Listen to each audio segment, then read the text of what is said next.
In the age of the oversaturation of the multiplayer live service battle royale hero shooter game genre, many vaguely remember the essential first-person shooter single-player campaign. Although single-player epics took home the gold at the recent Game Awards, Bill Clinton, thank you everybody. first-person shooter games have strangely failed to implement powerful single-player experiences for years, and in many cases, have completely avoided them. Perhaps the largest shooter of today, Respawn Entertainment's Apex Legends, is an always online free-to-play multiplayer game that is completely devoid of a campaign. It seems that catering to the single-player experience in a multiplayer shooter game is no longer a profitable or logical venture. But before the smash hit of Apex, Respawn Entertainment released one of the most exhilarating and engaging shooter campaigns of the 2010s. A campaign so good, I'd be willing to call it a masterpiece, but it falls just a few painful inches short from perfection. The Titanfall franchise isn't very accustomed to the single-player campaign, and has only featured one in its 3-game run. The story of Titanfall, put simply, is an ongoing intergalactic war between the IMC, a star-spanning industrial megacorporation, kind of like Walmart in space, and the scrappy freedom fighters of distant planets that make up the militia. Both sides do battle in very expensive robots that supersede any technology we have today, known as Titans. The first Titanfall laid the groundwork of the plot through a series of multiplayer matches with a loosely veiled narrative. Respawn Entertainment sought to improve on the previous title and introduce a single-player experience in the sequel, as a lack of campaign was a genuine criticism players had towards the first Titanfall. Development began, and for the next 25 months, Titanfall 2's campaign was deliberated over, edited, rewritten, and polished into completion. Let's get into the 8 missions of the campaign and why, if you haven't already, you should play it. Alright, just wanted to warn you, there's Titanfall 2 spoilers ahead, but I figured you'd probably guess that already. Titanfall 2 begins with exposition, followed by tutorials so deep and replayable, there's a speedrun category for it. This is perhaps the best tutorial I've ever played through. The tutorial itself is a pilot training module used by the militia. The player character, Jack Cooper, is an aspiring pilot. Pilots are super soldiers of sorts, kind of like acrobatic soldiers who each control their own Titan. Jack's teacher is a pilot named Ty Lastimosa, a father figure of sorts who definitely won't get killed in Act 1. The game then throws the player into a drop pod insertion and a militia attack on the alien planet Typhon, where Jack is unable to fight effectively because he's a scrub of a rifleman and is completely outclassed by both enemy pilots and Titans alike. Lastimosa then arrives in the nick of time to save Jack, but ends up being killed by IMC mercenaries, and his Titan, BT, is left damaged. It is up to Cooper to pick up the pieces, pay respects, and become a pilot far too soon with his new buddy, BT. Funny enough, BT's name actually stands for Buddy Titan. The writing team wanted BT to be a cross between a cold killing machine and a lovable companion, so by naming the Titan as such, they would focus on this as BT's main facets of personality and character. The plot begins with the player encountering and fighting through Typhon's wildlife and IMC soldiers. The combat in these sections is tense, with an emphasis being placed on movement, stealth, and precision.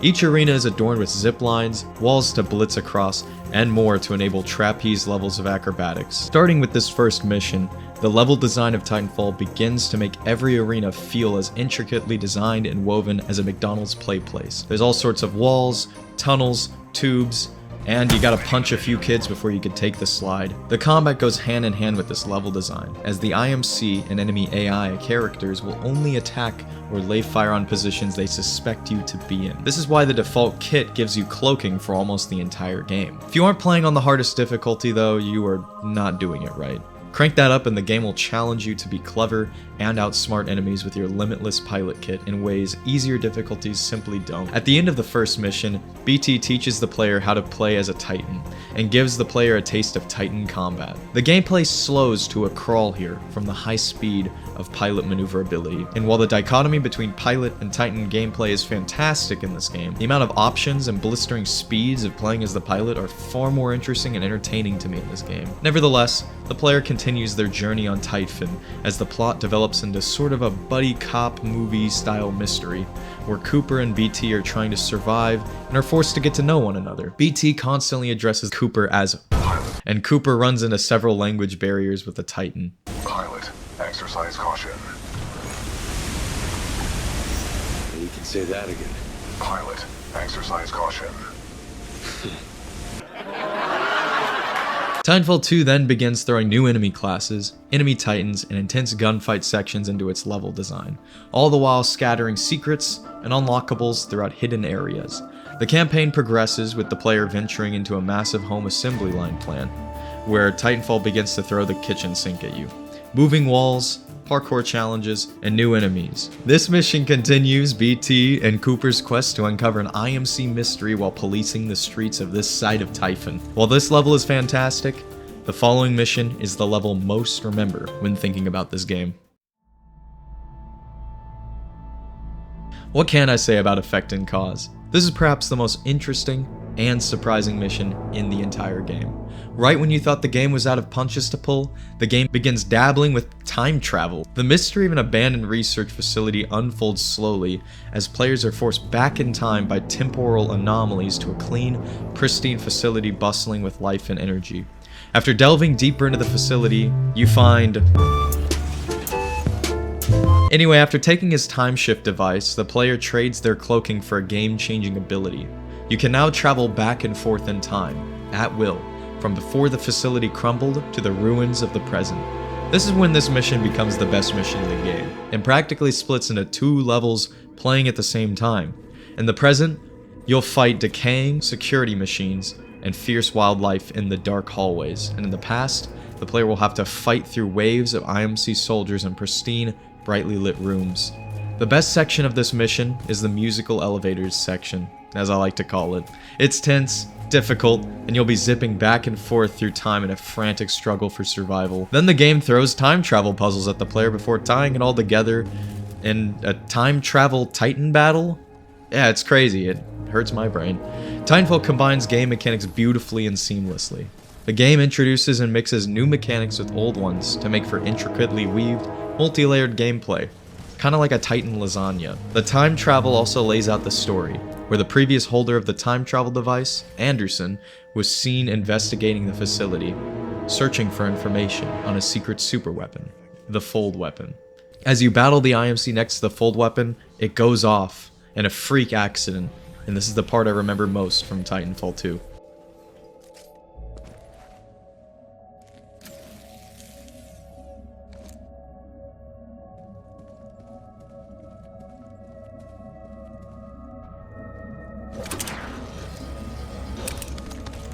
With this new information, BT and Cooper make haste for a damaged communications beacon. And right after the previous brilliant mission, the player is sent into another heavy hitter, the beacon. The beacon does everything right. A maintenance corridor where the player fights exclusively robot enemies and performs parkour, a new arc tool, which allows players to activate map scenery and devices to solve puzzles, Marvin. This level starts off fresh, before literally throwing the player into more. In the next sections, the player can interact with cranes to solve parkour problems and activate stalkers to join their side, if they're quick enough with their arc tool, or if they use cloaking to sneak past enemies. Finally, the mission ends with the boss fight and the most heartfelt moment of this buddy cop drama. I am now linked to an acting pilot, Rifleman Jack Cooper. Wait a minute. Lastimosa linked you to a rifleman? Yes, he had no other options. Understood. We'll get you transferred to a fully qualified pilot. Objection. Cooper is my pilot. This mission is solid. The campaign has hit its peak. Cooper and BT have finally reunited with the militia fleet for an assault on the IMC base to stop the Fold weapon from being used against the militia. It's about to get interesting. And then? Well, the final 3 missions of the campaign serve as the second half of the campaign, and unfortunately, this part is kind of disappointing. Not that the gameplay is bad or the level design is weak, because that is very far from the truth. The issue is that these missions combined are around the length of one of the previous missions and lack depth. The pace of the campaign also ramps up to a blistering pace, which is a jarring departure from the slow-paced mystery that unfolded from the first mission up to the beacon. The first of these missions, Trial by Fire, has Cooper and BT assault an IMC base together in a massive Titan mash. Titanfall lets loose and unleashes all nature of enemy Titan classes against the player, but this entire mission is 3 or so large arenas for Titan combat, and there aren't any pilot sections or any breaks aside from walking to segment these fights. This mission is over far quicker than any other in the campaign, and is straightforward and kind of forgettable. These problems continue in the following mission. Cooper and BT are sent airborne to chase down the fold weapon core they were too slow to capture. It's a high-speed chase with capital ships. Yeah, this is pretty awesome. A shipboarding action where Cooper joins the 6-4 to capture an IMC cruiser. We get cameos from characters in Titanfall 1, including Barker, the alcoholic, and the whole gang is here. The combat aboard the ship is tight, and right when it gets interesting, it's over. Yeah, already? It just started. Like, can we get more of this? Viper's on station. Your journey ends here, pilot. The skies belong to me. Nowhere to run. Nowhere to hide. After killing Valkyrie's dad, BT makes a noble sacrifice for his new partner because Protocol 3 told him so, and the mission is over. The mission had such a great setup, and has great sections within it, but it doesn't have any time to let it breathe and fully expand.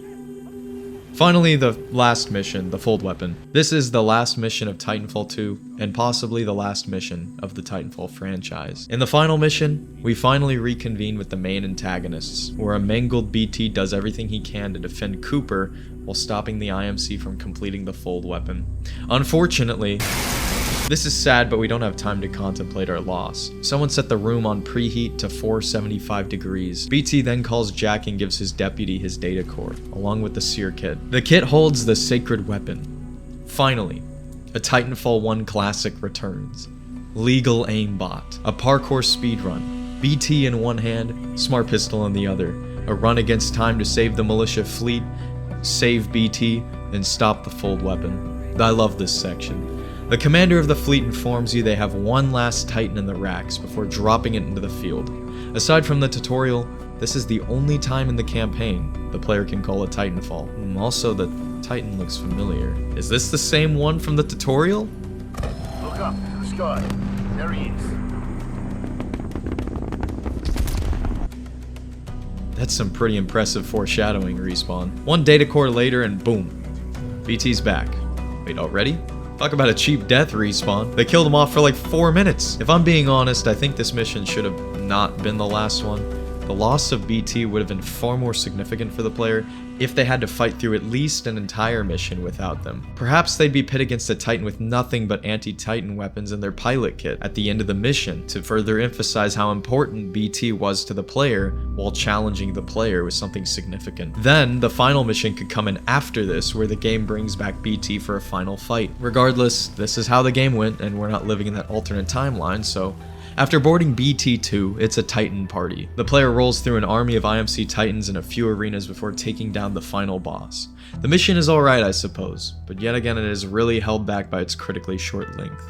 In the final cutscene, BT sacrifices himself to destroy the fold weapon and saves the player with one final throw. After one gravity-defying parkour sequence, Jack Cooper and the others escape Typhon as the planet explodes, and with that, Officer BT and Deputy Cooper solved the case, and also blew up a planet and probably killed millions, but that doesn't matter, we won. Titanfall 2's campaign is brilliant, full of tight combat, well-designed sections, great visuals, and puzzles along with parkour.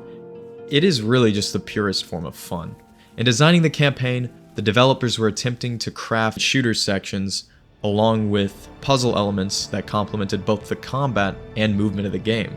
And though many of these elements were scrapped, the ones that remain, such as the crane control sections and parkour around killer walls, intersplice the combat to enrich the campaign experience and keep the player off of autopilot. The story of the game does not prioritize run-of-the-mill shooting of generic enemy soldiers, but instead pits the player against a variety of enemies, large and small, that pose varying levels of danger. And I haven't even really mentioned much of the Titan combat, with which the player can acquire new Titan loadouts to suit their playstyle and attempt to take on IMC Titans with. Is Titanfall 2's campaign overrated? No, but it's a few inches short from perfection. And this brings me to my next point, Apex Legends, which brings me to my final point. If only this game sold better and was given a safe release date, because now we likely won't get to finish this fight, but at least it was a good run. Like and subscribe for more, and special thanks to our patrons and channel members. Also, BT is still totally alive, you guys. Just wait for Titanfall 3, guys. Come on, he says it over Morse code on Cooper's helmet after the credits. You gotta believe me. Come on, guys.